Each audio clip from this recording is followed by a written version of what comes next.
Hello friends and fellow gamers, MKxJUMP here, and this week we have an Imps Adventure Idle Heroes event. So if you're ready to roll some dice and do some shelter mission, that's what this week's event is. We'll be covering whether anything in this event's worth doing, whether you're a free-to-play player or a spender, and how best to approach the week ahead. So let's get into it.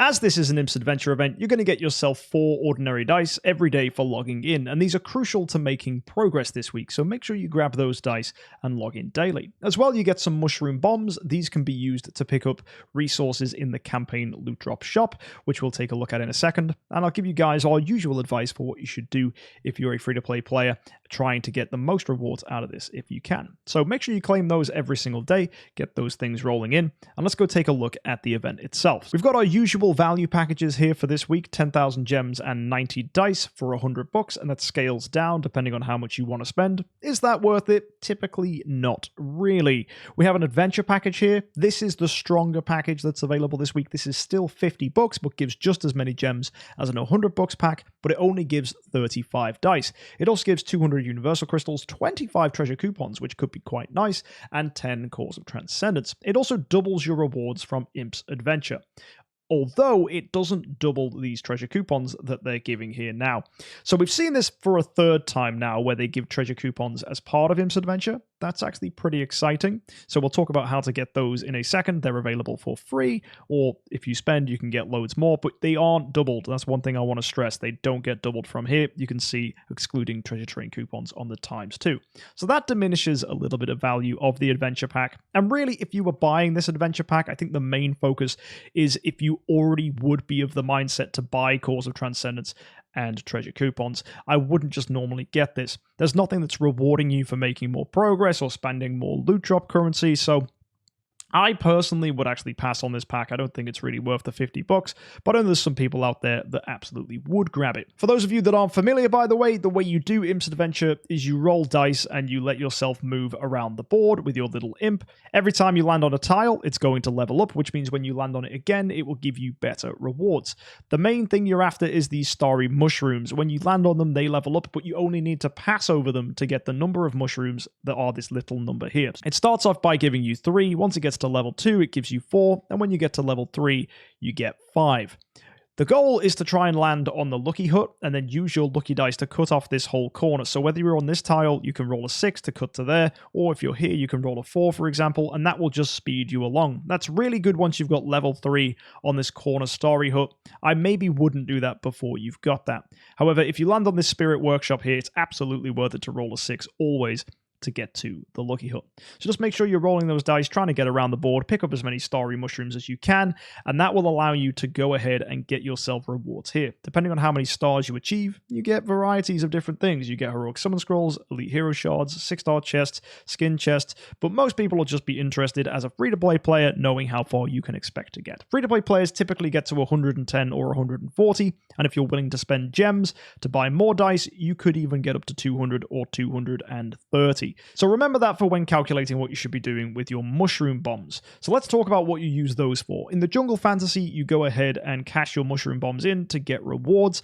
I would typically aim, if you're a budget player, for going with heroic summon scrolls or prophet orbs, unless you're able to use universal crystals to bump yourself up to 3,000 points. Now, a free-to-play player should expect to get about 2,400 of these from campaign. What you do is you just go ahead and you just claim your resources like so, and that will get you a nice fat stack of these. You can see I got 115 there. Along with the ones you get logging in daily, you can expect to get 2,400. On top of the stuff you get from Imps Adventure then, you may be getting 150 to 250 of these, so that can take you even higher. If you use universal crystals, you can top yourself up to 3,000, and then I would try and get Starspawn Core 5s. These are typically excellent and worth grabbing.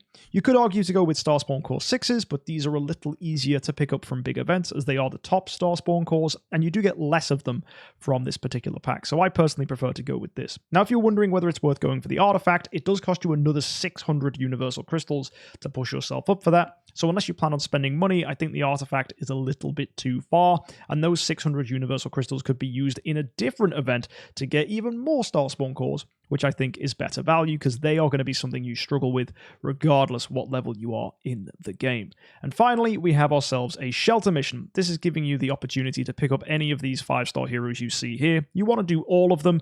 You get 4-star armor and 5 ordinary dice, which will be able to be used in the Imps adventure. Now, one weird thing about Shelter Mission this week is they've decided to go with 4-star mages for Inosuke and 4-star warriors for Delasium, despite the fact that Delasium's a mage and Inosuke's a ranger.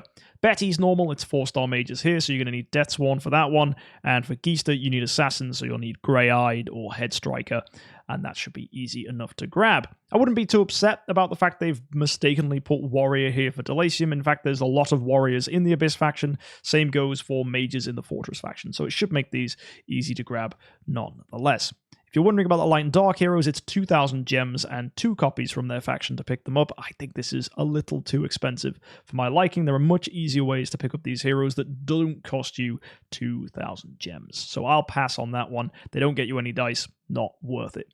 And that's it for this week's event. No gala. We had that last week. There's nothing fancy added like a Moonlight gift or anything. Again, we had that last week. So all the big stuff you could have expected to have come with this event isn't here at all, and this is pretty much as stripped back and as simple as an Imps Adventure event gets, even right down to the adventure package being a classic $50 package, which is one of the reasons I don't think we really need to go after this. There's nothing like Spirit Veins, Sublimation, none of the big stuff we're after to make Destiny heroes, so my personal opinion then is this is an event worth skipping. Let's go take a look at next week. What have we got coming up? We've got a Hero Lottery, Summon Prizes, a Hero Exchange, which is giving Vulcan and Mockman, that's quite nice. Palace of Eternity and Palace of Crystal are back, so we're getting ourselves a brand new hero added to the game, and then we have Brave Spirit Tourney. We don't know what this is. This could be a PvP game mode, but my expectation is it's just a way to try and encourage you to use your scrolls because it's not a Transcendence event. Transcendence events are normally when people use their scrolls and get the best rewards, so I'm guessing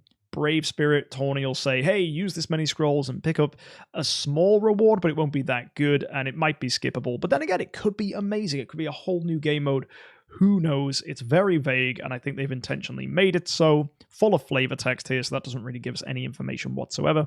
So if you're curious what that is, hit the subscribe button. I will be reviewing this event next week on a Friday, like I always do, and you guys can catch that here on my YouTube channel. So don't miss that. That will be an update for next week's event. I'll see you then, and hopefully we get some really cool rewards in that Brave Spirit Tourney. But until then, guys, it looks like it's a very quiet Imps Adventure week for us, so all you'll have to do is sit back, roll your dice, and hope you get lucky in the Imps Adventure. Either way, guys, thank you so much for tuning in. This is a simple event for this week. I'll see you next time, and of course, have an amazing week, and happy idling.